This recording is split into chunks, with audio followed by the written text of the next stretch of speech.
संपादकीय। होली खेलत चंद्रमणि लाल। होली भारतीय संस्कृति का महत्वपूर्ण पर्व है। इस दिन भारत में और अन्य कई भारतेतर देशों में भी होली बड़ी धूमधाम से मनाई जाती है। होली सामान्यतः धूल रंग अबीर से खेलते हैं और पुआ पकवान बनाकर खाते हैं। विभिन्न राज्यों की भाषा और बोलियों में कई प्रकार के होली के गीत गाए जाते हैं। एक दूसरे से मिलकर अबीर लगाते हैं, मिठाई खिलाते हैं इत्यादि। इस प्रकार होली के हमें धार्मिक, सांस्कृतिक, सामाजिक सद्भाव, समरसता के स्वरूप देखने को मिलते हैं। किंतु आइए हम होली को भगवान श्री रामकृष्ण के संग आध्यात्मिक परिप्रेक्ष्य में देखने का प्रयास करते हैं। चलिए देखते हैं दक्षिणेश्वर में श्री रामकृष्ण की होली कैसे मनाई जा रही है। श्री रामकृष्ण के पावन सानिध्य में होली। रविवार 1 मार्च 1885 का दिन है। आज होली है। आज महाप्रभु चैतन्य देव का जन्म दिवस है। श्री रामकृष्ण दक्षिणेश्वर में अपने कक्ष में छोटे तख्त पर समाधि मग्न हो विराजमान हैं। नीचे जमीन पर महिमाचरण, रामदत्त, मनोमोहन, नवाई चैतन्य, नरेंद्र, मास्टर आदि कितने ही लोग बैठे हुए हैं। भक्तवृंद एकटक देख रहे हैं। श्री रामकृष्ण की समाधि भग्न हुई। श्री रामकृष्ण महिमाचरण से कह रहे हैं, बाबू हरि भक्ति की कोई बात कहो। महिमाचरण ने नारद पंचरात्र का मधुर श्लोक का उच्चारण किया। आराधितो यदि हरिस्तपसाह ततः किम, आराधना आराधितो यदि हरिस्तपसाह ततः किम। जब नारद जी आराधना कर रहे थे तब दैववाणी हुई, यदि हरि की आराधना की जाए तो तपस्या की क्या आवश्यकता, यदि हरि की आराधना न की जाए तो तपस्या की क्या आवश्यकता। अंदर बाहर यदि हरि ही हो तो तपस्या का क्या प्रयोजन, यदि अंदर बाहर हरि न हो तो तपस्या का क्या प्रयोजन। हे द्विज, शीघ्र ही ज्ञान सिंधु शंकर के पास जाओ। वैष्णवों ने जिस हरि भक्ति की महिमा गाई है उस सुपक्व का लाभ करो। इस भक्ति रूपी कटार से भवबंधन कट जाएंगे। उसके बाद बहुत देर तक बहुत सी चर्चाएं हुई, सत्संग हुआ, भजन हुए। उसके बाद श्री रामकृष्ण ने श्री राधाकांत मंदिर में जाकर प्रणाम किया और थाली में से अबीर लेकर श्री राधाकांत जी पर चढ़ाया। उसके बाद वे काली मंदिर में गए और मां को अबीर चढ़ाया। उसके बाद पुनः अपने कक्ष में आकर श्री रामकृष्ण ने 1-2 चित्रों को छोड़कर सब पर अबीर चढ़ाया। तत्पश्चात अपने कक्ष से बरामदे में आए। वहीं नरेंद्र किसी भक्त से बात कर रहे थे। श्री रामकृष्ण ने उन पर अबीर छोड़ा। पुनः अपने कक्ष में प्रवेश करते समय मास्टर पर भी अबीर छोड़ा। कक्ष में जितने भक्त थे सब पर अबीर छोड़ा। सभी आपको प्रणाम करने लगे। उसके बाद फिर से सत्संग होने लगा, स्तोत्र पाठ हुआ, चैतन्य देव पर चर्चा हुई। उस दिन की होली इस आध्यात्मिक परिवेश में ईश्वर के चिंतन, भजन और गायन में ही समाप्त हुई। श्री रामकृष्ण के सानिध्य में दूसरी होली। भगवान श्री रामकृष्ण देव के साथ होली के दूसरे प्रसंग का उल्लेख पूज्यपाद स्वामी प्रभानंद जी महाराज की पुस्तक श्री रामकृष्ण की अंत्य लीला में मिलता है। 20 मार्च 1886 को काशीपुर उद्यान में आनंद का वातावरण है। बहुत से भक्त लोग आए हुए हैं। भक्त उन्मत्त हो रहे हैं। गिरीश, नरेंद्रनाथ और मास्टर आए हुए हैं। नरेंद्र अपने सुरीले कंठ से राधा विषयक भजन गा रहे हैं।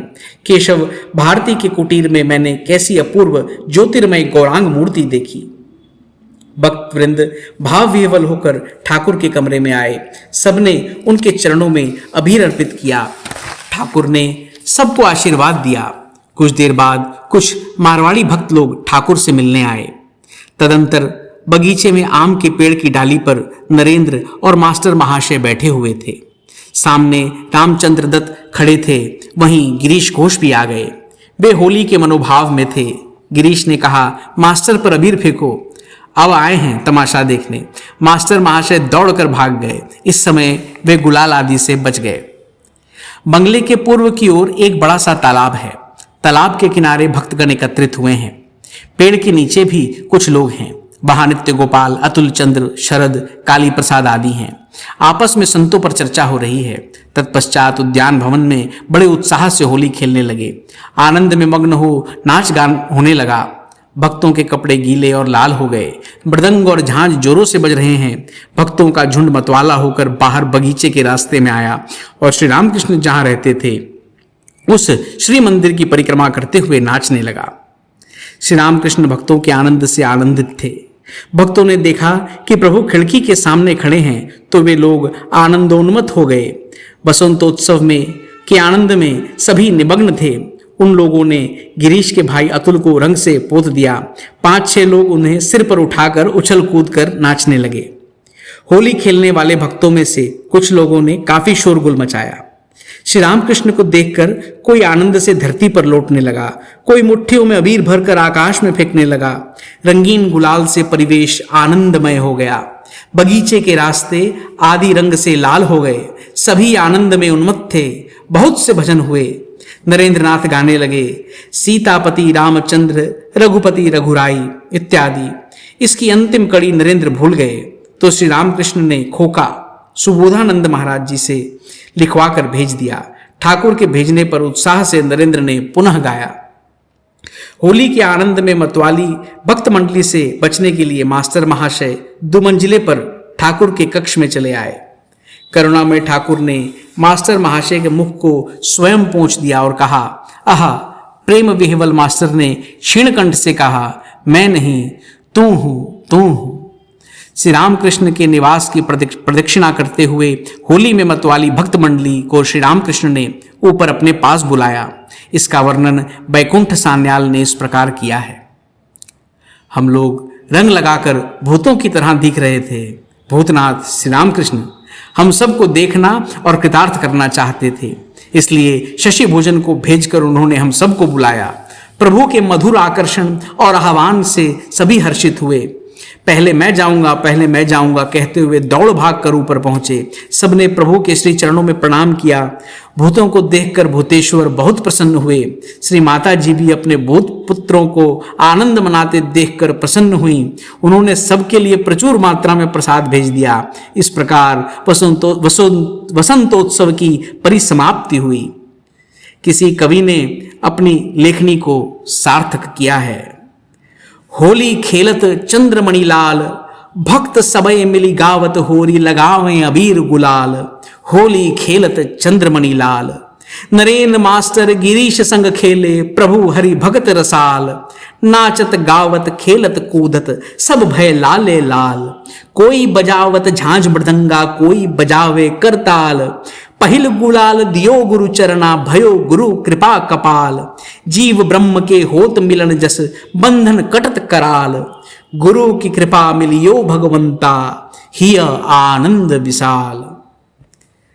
भले ही श्री रामकृष्ण का स्थूल शरीर हमारे समक्ष नहीं है, किंतु भाव राज्य में हम लोग उनके साथ दक्षिणेश्वर या काशीपुर उद्यान में होली खेल सकते हैं और उस आनंद की अनुभूति कर सकते हैं। यह होली भक्त और भगवान के मिलन की होली है। जीव और ब्रह्म के मिलन की होली है। साकार से निराकार में मिलन की होली है। अतः होली के धार्मिक, सांस्कृतिक और सामाजिक स्वरूप के साथ साथ आध्यात्मिक स्वरूप को भी अपने जीवन में आश्रय दें और अपने जीवन में सच्चे पावन आनंद की अनुभूति करें। ओम शांति शांति शांति। हरि ओम तत्सत। श्री राम कृष्णार्पणमस्तु।